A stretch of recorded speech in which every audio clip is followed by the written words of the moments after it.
Avatar fan like me, the promise of playing through its fantastic story is an enticing concept that, shockingly, has yet to be truly delivered on in the 18 years since the animated show's premiere. Avatar: The Last Airbender, Quest for Balance, sets out to change that. Finally, you and a co-op partner will be able to relive iconic Avatar moments, like that time Aang had to save a village from an angry monster by solving a sliding block puzzle. Or that other time he had to enter the spirit world to solve a sliding block puzzle. Quest for Balance is easily the worst adaptation of the series since M. Night Shyamalan's abysmal live-action movie. It picks baffling moments from the story to highlight, fills them with awful combat and bottom-of-the-barrel quests, and tops itself off with a healthy coating of jank, leaving fans still desperately waiting for a decent Avatar game to one day emerge from the ice. I tried to warn you, but did you listen? You're in trouble now. After escaping from Prince Zuko, the Avatar excitedly flew his friends to the Southern Air Temple. Quest for Balance splits Avatar's 3-season tale into 18 chapters, each loosely retelling an episode or portion of the cartoon. And the word loosely is doing a lot of heavy lifting there, as the events of each chapter frequently focus on the most mundane parts of Aang's incredibly rich adventure, while breezing over many of the exciting bits in text transitions between scenes or 2D animatics that separate levels.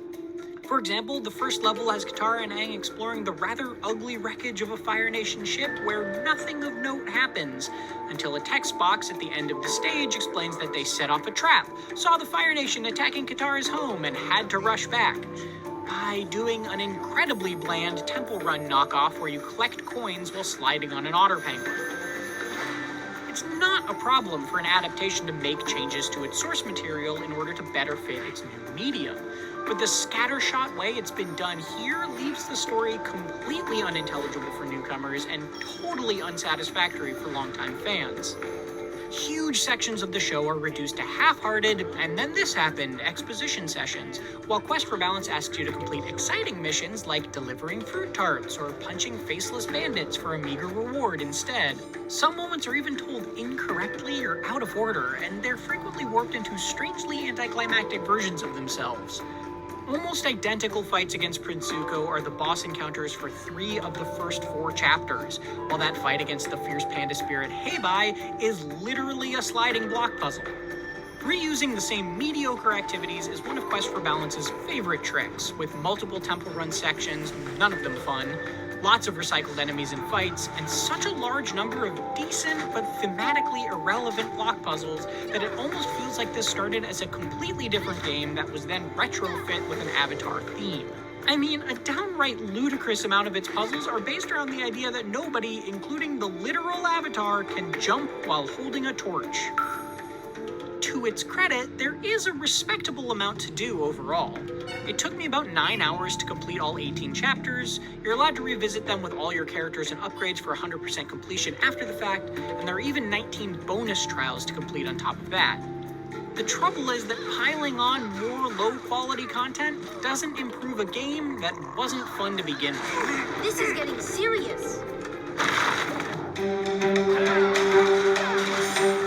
The flashy bending powers that scream for an excellent fighting system, combat is a clunky, button-mashing mess. It's only ever incredibly easy to spam through waves of bandits and evil benders, or frustrating as their wildly inaccurate hitboxes lock you into a constant knockdown animation. Perhaps the best example of how laughably inaccurate Quest for Balance has made itself is that Sokka is by far the most powerful fighter the whole way through, able to spam similarly strong attacks faster than any bender and with an ability in his skill tree that eventually makes him totally immune to knockdowns. I did have to occasionally be thoughtful with dodging, while not using Sokka, or focus on enemies that put shields on others first, or use special abilities that provided some crowd-controlling stuns. But the fights are such a one-note jumble the entire time that any subtlety gets water-bended away. The skill trees for each of the 9 playable characters are actually a small bright spot, if a very dim one, letting you use Pai Sho pieces collected from quests to improve stats and abilities. sometimes with boring statistical bumps, but other times in more noticeable ways, like that Sokka ability. It's actually a nicely tuned progression system, making me consider which character to spend that limited resource on as I went, or it would have if any of it mattered even slightly in the actual combat, where swinging wildly and occasionally using a healing item was all that mattered. The first playthrough also has a few trap characters. It lets you dump points into skill trees for people like Suki or the Blue Spirit, who show up briefly only to basically not be relevant again until the end of the campaign. The way in which Quest for Balance is also fundamentally janky cannot be overstated. It's not the most buggy game I've played in recent years, but to say its edges are rough would be to overstate how much they've been sharpened into edges at all. The controls are an unsatisfying mess, and it's not uncommon to get stuck on geometry or for its rigid camera to completely cut off parts of the action. It's also broken in some hilarious ways, most notably healing items sell for more than they cost at shops, letting you get infinite money anytime you want and rendering nearly all of Quest for Balance's breakable objects and hidden treasure chests pointless in the process. It's one of those how did this make it out of testing kind of flubs. What's particularly disappointing about all this is how easy it is to see the bones of what this game could have been underneath all that grind. It's hard to imagine it ever would have been a great game, but not all of its ideas are ill-conceived.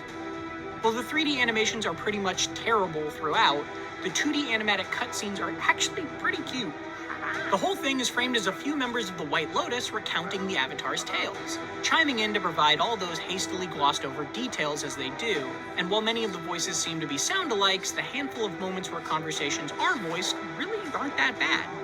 My, don't you have a silver tongue?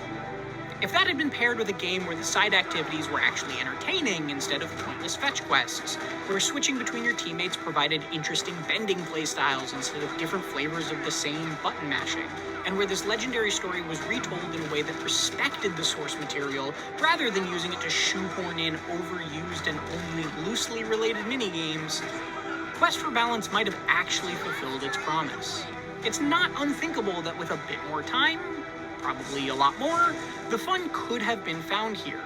But what we got instead feels like the bare minimum required to look like it might be alright and get it out the door so that Quest for Balance could live as yet another trap on store shelves, laying in wait for well-meaning parents who just don't know any better.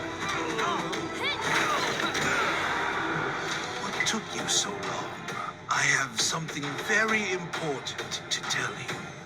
We haven't quite been waiting 100 years for an Avatar game that lives up to the potential of the show, but it's certainly beginning to feel that way after playing Avatar: The Last Airbender: Quest for Balance. This half-baked and wildly inconsistent retelling of the excellent TV series shows the promise of what an Avatar game could maybe be, but a baffling choice of which scenes to highlight, a clunky camera and combat, hilarious balance problems, and an over-reliance on middling block puzzles and boring fetch quests leaves our search for the real Avatar still desperately out of luck. With more Avatar shows and movies on the way, it's just downright odd how Quest for Balance has managed to arrive at this point in time as both an unsatisfying entry point for newcomers and a poor way to revisit it for dedicated fans. For some more disappointments, check out our reviews of Pokemon's recent Teal Mask DLC or the Switch port of Mortal Kombat 1. And for everything